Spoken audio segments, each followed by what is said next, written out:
All right, let's talk Canon. We're diving into a huge question for a lot of you out there, the R7 versus the R8. These are two fantastic cameras, but wow, they have completely different ideas about what a camera should be. So let's get right into it. So here's the deal. These two cameras came out just months apart. And this isn't going to be one of those comparisons where we just declare a winner based on specs. No way. This is all about figuring out which camera is the right tool for you and the way you take pictures. And that really gets to the heart of it, right? You can think of it like this. The R8 is like a minimalist sports car. It's built for one thing and one thing only, pure performance from that beautiful full-frame sensor. The R7, that's more like a tricked-out all-terrain vehicle. It's a specialist, packed with features, built for reliability and getting the job done no matter what. Okay, so here's how we're going to break this down. First, we'll look at those core philosophies. Then, we'll get into the great stabilization debate. After that, it's power, speed, and security. We'll touch on video, then throw them into some real-world scenarios. And finally, we'll give you a clear way to make your choice. First up, two cameras, two philosophies. And you know, it all starts with the sensor. This is the one thing that really defines everything else about these cameras. Okay, let's talk about the R8. It's got that 24-megapixel full-frame sensor. And here's the crazy part. The individual pixels on that sensor are 253% larger. What does that actually mean for you? Well, it's like having bigger buckets to catch rain. It just gathers so much more light, which translates to beautiful, clean images when you're shooting in tough, dark situations. Think wedding receptions, concerts, you name it. Now, the R7, it goes in a totally different direction. It's got a smaller APS-C sensor, but it crams in 33 megapixels. So you're trading some of that low light capability, but what you get in return is huge. First, you get this 1.6x crop factor. It's like getting a free teleconverter on all your lenses, amazing for wildlife or sports. And second, with all that resolution, you can crop in and still have a super sharp usable photo. All right, next up, the great stabilization divide. And let me tell you, this is the feature that changes everything. It's the one thing people argue about the most when comparing these two. We're talking about in-body image stabilization, or IBIS. 7 stops. That's what the Canon R7 gives you. Seriously, just think about that number for a second. It's an absolute game changer. So what on earth does 7 stops even mean in the real world? Okay, forget the complex physics for a second. Imagine you're shooting with a 200mm lens.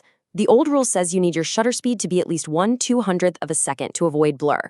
Well, with the R7's IBS, you can actually slow that shutter down to a half second, handheld, and still get a perfectly sharp shot. It is literally like having a tripod built right into your camera. And the R8? It has nothing. Zilch. Zero IBS. Now, this was a very deliberate choice by Canon, right? They did it to keep the camera smaller, lighter, and cheaper. But it means you are 100% reliant on either lenses that have stabilization built in, or you're grabbing a tripod. For some photographers, that's a totally fine trade-off. For others, it's a non-starter, a complete deal breaker. Okay, let's move on to power, speed, and security. This is where we talk about how these cameras actually handle a real shoot. You know, the stuff that matters when you're out in the field and under pressure. And whoa, when it comes to battery life, the difference is just massive. The R7 is a true workhorse. It's rated for 660 shots. You can basically shoot all day and not even think about it. The R8, it's rated for just 290. That's not a lot. For any serious shoot, we're talking a wedding, a sporting event, even a long day of travel. You're not just carrying one spare battery, you're probably carrying 2 or 3, and you're constantly thinking about your power level. All right, next up is security, which really boils down to one simple thing: card slots. The R7 has 2 of them. Think of this as the best insurance policy you can buy as a photographer. You shoot to both cards at once, so if one of them corrupts, and trust me, it can happen, you lose nothing. You're safe. The R8 has just 1 slot. It keeps things simple, sure, but it means you're always flying without a net. A card failure isn't just an inconvenience. It could be a catastrophe, especially if you're shooting a wedding. Now, speed is a really interesting one because it's a split decision. The R8 is an absolute monster with its electronic shutter. We're talking 40 frames per second, totally silent. It's insane. But look at the mechanical shutter. The R7 crushes it, shooting at 15 frames per second versus the R8's 6. And it has a faster top shutter speed. Why does that matter? Well, for freezing super fast action in bright daylight, that mechanical shutter is often what you need. Okay, but we live in a hybrid world, right? It's not just about photos anymore. So let's look beyond the still image and see how these two stack up for video. So the R8 comes out swinging with some really slick video features. You get things like lens breathing correction, which is a pro-level feature, and that crazy 180 frames per second for incredible slow motion. Plus, being lighter is a huge win for gimbal users. But the R7 comes right back with those real-world operational wins. That IBIS makes handheld footage look smooth as butter, the battery goes on forever, and those dual card slots mean you can record a critical interview or event without worrying about losing your footage. It's a classic battle of features versus fundamentals. All right, enough with the spec sheets. Let's get to the fun stuff. It's time for the scenario smackdown. We're going to put these cameras in the wild and see which one is the right tool for the job. First up, wildlife photography. And honestly, this one's not even close. It's the R7 all day long.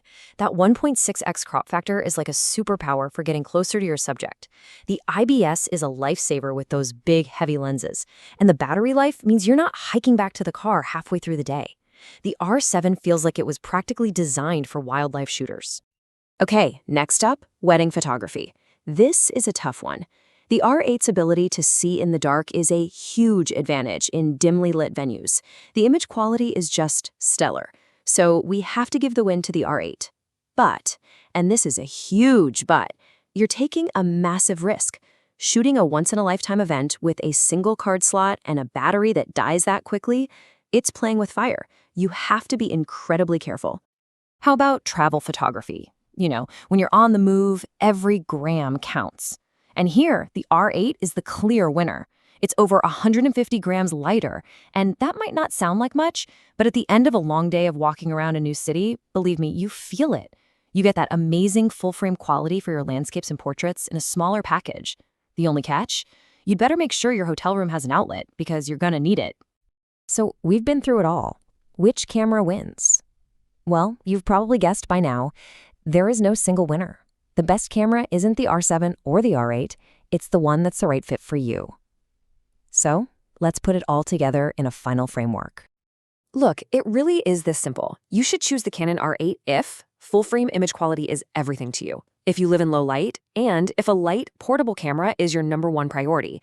And you have to be okay with its limitations. You have to be willing to manage the battery and accept the risk of a single card slot. On the other hand, choose the Canon R7 if you need a reliable professional tool. If that IBS is a must-have for how you shoot, if you need that extra telephoto reach for sports or wildlife, basically, if you want a camera that has all the features you need ready to go right from day one. And really, that's the bottom line here.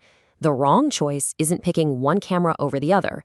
The only real mistake is buying a camera based on what's on paper, without being totally honest with yourself about what you actually need when you're out there, doing the work. So you've seen the two different philosophies, the full-frame minimalist versus the do-it-all resolution specialist. Now you know the trade-offs. The only question that really matters now is, which camera is going to help you tell your story?